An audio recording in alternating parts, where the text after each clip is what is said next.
Hey friends, welcome to this week's episode of Not Your Mama's Podcast. And today we have our visionary graphic recorder, Ashton Rodenizer, with a passion for empowering moms, kids, and women. She transforms learning and communication through her giant charts and visual note-taking expertise. Ashton, thank you so much for coming on the show. I can't wait to dive into our topic today. I am so happy to be here. Thank you so much for having me. Yeah. So how can graphic recording be utilized to make parenting seminars or workshops more engaging and memorable for moms? Yeah, I feel very opinionated about the fact that the way that we sort of do what I call traditional note taking Mm-hmm. is very linear, not very creative, right? So we just like have our line paper, we write a bunch of words, we hear it, we write it down. But what we're missing a lot in that space is the actual comprehension of that information. So if Mm-hmm. you've ever like left a meeting or a lesson or lecture and you took a bunch of notes, but you still don't really remember anything, that's why, because we're missing that deep comprehension in the moment. Mm-hmm. So when I teach people how to do visual note taking or sketchnoting, it's about incorporating drawings. So don't freak out yet, but it's incorporating drawings into the information, Okay. right? And these drawings are something as simple as using a line or a little box or a little like glorified stick person, Mm-hmm. right? To help you communicate and learn in the moment when you're capturing that information, right? So it makes you just like kind of pause while you're listening, think like, how could I capture this in a way that's not just words? How can Mm-hmm. I synthesize the information into its most meaningful like language, like the information, Mm-hmm. and visualize it in a very simple way to get started. So that's at a very high level, but it's Yeah. really not rocket science. But it's very exciting to be talking even to like teachers as well into incorporating this into like the classroom as like another way that students can be capturing information, right? And a lot of people will say to me when they see what it is that I do, they're like, "Oh, you must have did that when you were younger." And I'm like, "I didn't, and that was the problem." Yeah. Right? And I think Mhm. we need to be giving students and ourselves permission to like go back to what is like innate and true to us, which is like we're all doodlers, Yeah, we right? really So sometimes like I'll just call myself a professional doodler because are. people go, "What the heck is that?" Right? Yeah. But doodling in its own right is a beautiful way to help you stay focused. It's doing the opposite of what you think it does, right? Like how many people raise your hands that have, gotten in trouble for doodling in the classroom, where it Me. actually helps you stay focused up to 29 and can help you remember up to 29% more information. Just doodling, And right? that's a So the way huge that I like, percentage. 29%. That's like a huge percentage. yes. Um, Yeah. And you like know, you could take the sketchnoting and just take the doodles you're already doing and making them a little bit more meaningful for yourself. So thank you for letting me stand on my soapbox first thing in this conversation. yeah, no. And it kind of like segues me into, asking, for children's education, you're talking about incorporating it with the teachers in the classroom. How is it important for children to use the visual note taking, and have it positively impact their learning experience and their retention? Yeah, it's, at its first basic core, right? We Mhm. all know like the buzz, like the kind of like cliche uh, s- sayings of, pictures worth a thousand words. And the number one thing that people usually say to me is like, oh, I love this because I'm a visual learner, I'm a visual thinker, right? So we resonate with learning visually, right? Not just audibly, which is what we end up in the classroom. Like the Mhm. students end up in the classroom a lot, right? Everything is like said to them, Mhm. right? And there might be some like words and stuff written on a chalkboard, or I guess maybe they don't use the chalkboards anymore. Yeah. Whatever it is, Erase the tech board. that they're using.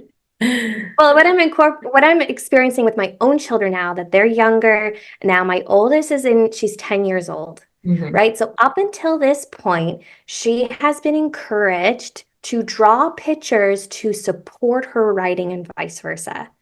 But now she's in grade 5 and it's like it's all gone. Like they Yeah. want them to be writing only. And I appreciate, and luckily my daughter, she's a very strong writer and she's writes very like how she talks and it's really fun to read. But we take the drawing out completely to support the writing. And I think it can actually be a beautiful complement to continue on how Mhm. we can use drawings and maybe in a different way, like maybe not in a way where like using it to support a story, but maybe help you tell the story in a picture, Yeah. right? Because a lot of us just naturally lean towards visuals. You know, the example I always give is like, why is YouTube the second largest search engine in the world? Right? Because we want to see somebody do something, Exactly. right? Yeah. If it was the opposite, then like, I don't know, whatever website would come into the world that was all written, Hmm. right? Like, I think there's people still have their preferences, or there's going to be things that might be a little bit more easy to understand through writing, but a lot of people are still going to gravitate towards visuals. So I think it's just about adding it in as an option. That's all I really advocate for. Is Yeah. like, I'm not saying Everyone get rid of learns traditional note different. taking. Yeah, but just provide it as an option, give them the very basic drawing skills to continue on. They probably already have them, Hmm. right? They already know how to draw things. Like if you ask kids if they're an artist, they're like, yeah, Yeah, my son's like the why? artist, the old one. Yeah. He loves drawing and doing all that and the visuals and Yeah. stuff like that. And I'm like, oh, let's like foster this more, I want him to like really Exactly. embrace it. And, and it's true, like everyone retains information differently, and we're not all one way. So, like, if we just expect writing for everyone, some kids may fall short in that because they are like Yeah. the doodler and like probably, retain the information more by visualizing it. So, I mean, I feel like sometimes the school system does need to kind of like shake up its rigidness to help mold for like the other children that learn a little bit differently. Because I feel like it's only one way, and that's like the considered the only way and the right way. And I put that in air quotes because it's not. Hmm. Yeah, and for me, it's really about trying to find some teachers that are advocates for it and they can Mhm. go and tell other teachers, right? Because someone from like an outsider perspective, they, might be a little bit more hesitant. But if you have, you know, like my goal is just to try to connect with teachers like around that age that my daughter is like she's in grade 5. So right now I'm like really seeking out like grade 5 teachers, right? And maybe that's not across the board, but that's what I'm going to go for now. Like Yeah. those like age 10 to 11 students, because if you wait too long, then you just sort of default into the same way that you always do it, and you might not be like, oh well, I'll try a brand new way, right? Like Mhm. I was being invited into a school for a few years to teach their grade 9, so they're like 14 or 15, and some of them really gravitated towards it, but there was a handful of them were like, meh, a little bit too cool. They're getting a little too cool for school. Yeah, right. They're like, And I this appreciate game. that. They're getting, they're cool. I got it. But if you can kind of introduce it as an option earlier on, I think for me that's the beautiful sweet spot. And getting other teachers to advocate for it Yeah. in the classroom and just showing the progress. Like, and it doesn't have to be just for students that are struggling. Like, there is benefit, for those neurodiverse students that it can really help them in a different way. But it really can be for any student as an option, which is really beautiful too. No, I love that. I'm kind of like segueing a little bit. Have you encountered instances where the graphic recording helped address specific challenges or topics related to moms or, women's well-being? Yeah, so as a professional, so like I'm really passionate about teaching people how to do this for themselves, but I've actually been doing this more professionally for about 10 years. So I get invited into interesting meetings and sessions and workshops and strategic planning sessions and things like this with like, adults. And I roll up, everyone's having their serious meeting, and then I roll up with my giant roll of paper and put it on the wall and start drawing, and everyone's like, what is this, until I get going and they're like, oh my gosh, I get it now. Like what I just said is being written on that wall. Like that's pretty cool. So yeah, I've definitely found myself over the years in really interesting and unique scenarios, and some of them related to like I'm a pretty like pro advocate for like midwifery because I had midwife. Hmm. And so I find myself in some of those spaces sometimes where it's really about making sure that that information is elevated in the moment, but then also has like a long lasting impact. So Hmm. you could go back like 6 months ago and go, what was that meeting that we had about what did we say, what did we say we were going to do, or how we were going to move forward with this issue. And it's all clearly there in one simple graphic, right? Yeah. You don't have to try to like go back through meeting notes and be like, who said was going to do what and what was the context of that? I don't remember, right? But when we look at a visual, it's going to trigger different memories for us that are beyond that picture, Mhm. right? Oh, I remember I sat by Susie and she said that. No, okay, right? So it can take you back to that moment, which then, if you actually remember and have an emotion connected to that session or whatever that was, then there's more of a chance that you're going to actually put that information into action, right? Yeah. Because how many of us end up in meetings and we're like all excited and then nothing happens? It fizzles out. You kind of just fall back to the way that things were always done before, Hmm. right? So part of me being invited to these types of sessions and meetings and things, and people can do it for themselves, right? In a Yeah. meeting, then they can share it with their colleagues, right? Is being able to elevate the information in just a different way that might resonate with a lot of people in the room to help that information move forward. Yeah.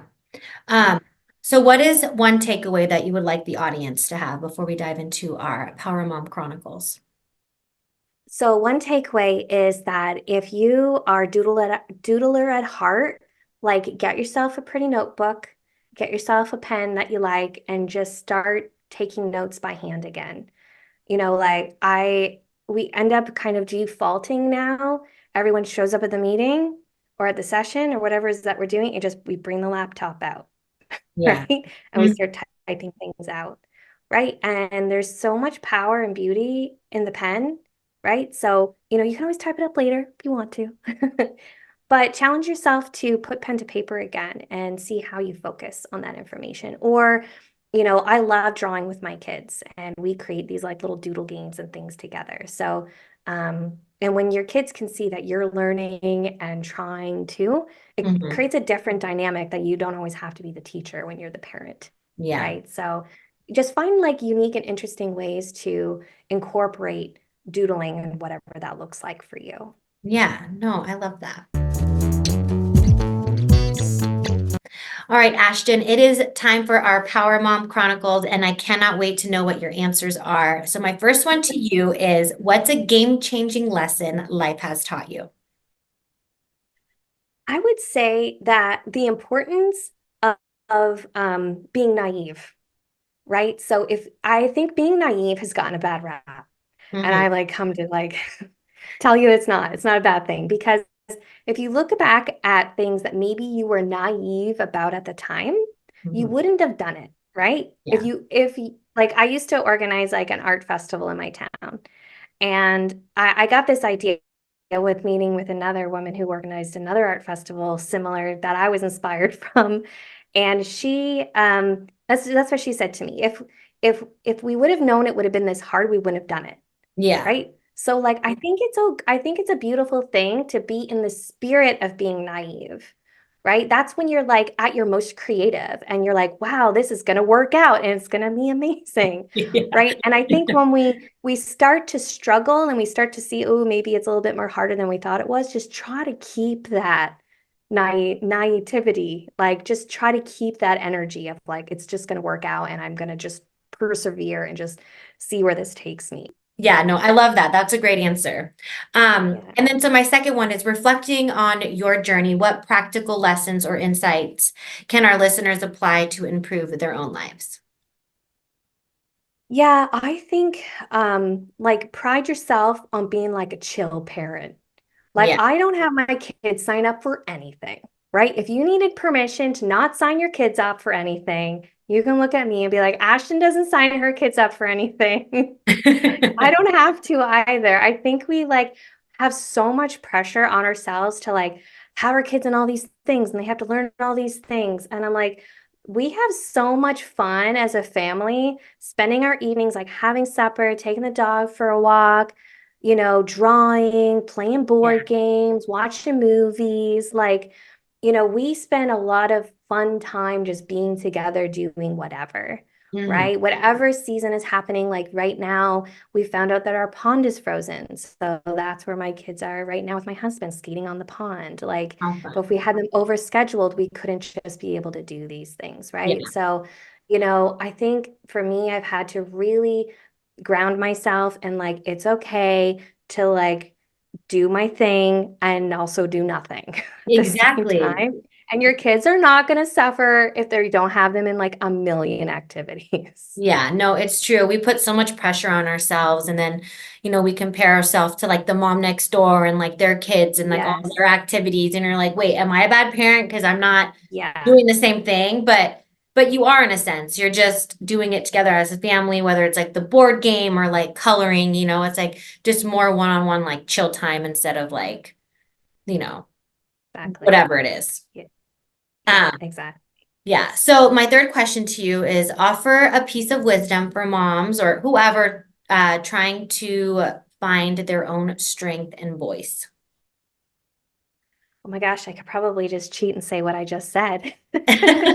Um, but yeah, I think, well, let's piggyback because of what you said. I'm gonna steal what you said is like this comparison. Hmm. Like when people, I remember when I had my first child and I have three, and people would say to me, like, what's the hardest thing about being a new parent?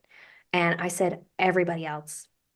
Everybody else was the hardest part Hmm. because I found myself really, I really struggled with trying not to let someone else's ideas or opinions seep in or that comparison, right? So, like, try to like block out the noise and trust yourself in your Yeah. own how you want to do it, Hmm. right? Like, I feel like honestly very alone in my parenting style because Yeah. I find it very different from a lot of other people, and at the end of the day, what's going to matter, right? What does that look like for you? What is going to Yeah. matter at the end of the day? For me, that's like having a very strong relationship with my kids, Yeah. right? When they get to teenage years, I want them to be able to talk to me even when stuff is going down, right? That's when I want Exactly. them to talk to me. Yeah. You don't So want to I want to instill nurture that fear in relationship. them. Because then if they have fear, Exactly. they're And gonna like, like be sneaky and hiding stuff. It's like you want to be the exactly. parent, but you also kind of want to be like the friend or the confidant and the mentor. You know what I mean? And it's like balancing all of that out Yeah. with your children. And it is important to have like Yeah. those close relationships and it's sitting and coloring with them. That's what helps, Mhm. helps create those bonds. Like, oh, I remember like me and my mom would like color, and I know that's something that my son Yeah. always wants me to do is like sit down and color with me. And so we sit there and Yeah. we color and we do all the things and I know that's something really Hmm. special to him, so I try to do that. But then sometimes I'm like, okay, mama's got to do stuff now. But Yeah. And that's the balance, right? They know, yeah, like, I have to make supper. I will draw with you after supper, right? I'm not saying a hard no. I'm not saying a hard yes. I'm saying, yeah, like, yeah, okay, yeah. but not right now. And then my last question to you, Ashton, is the best advice you've ever received. I think the best advice I ever received, um, oh my gosh, I think this is something that I have heard over time that I've really had a really hard time incorporating, and that's like, taking time for myself as Hmm. a mom or as a parent and like stepping away. And I think, you just hear it everywhere. And I don't think it like came from anyone in particular. You just kind of like always like, make sure, don't you can't pour from an empty cup, blah, blah, blah. And Yeah. I'm like, sure, sure, You're sure. like, whatever, so cliche. Okay. Put your oxygen mask on first. Yeah, yeah, okay, fine. Like we hear these things, and I think because they are so prevalent as a message, we kind of tend to like tune them out. It's like, yeah, yeah, but don't they know that I'm really important over here? Or don't they know I'm running a business over here? Don't they know how like busy I am? Right. And I think because of those the messages are kind of ever there, it's very easy to tune them out, Hmm. right? And I'm finally starting, and I like don't want to get into like full burnout before I finally learn this lesson of the importance of balance. Awesome. Well, Ashton, thank you so much for coming on this week's episode of Not Your Mama's Podcast. All of her links are down below in the show notes. Don't be shy. Go say hi, and I hope to see you all in the next one. Thank you.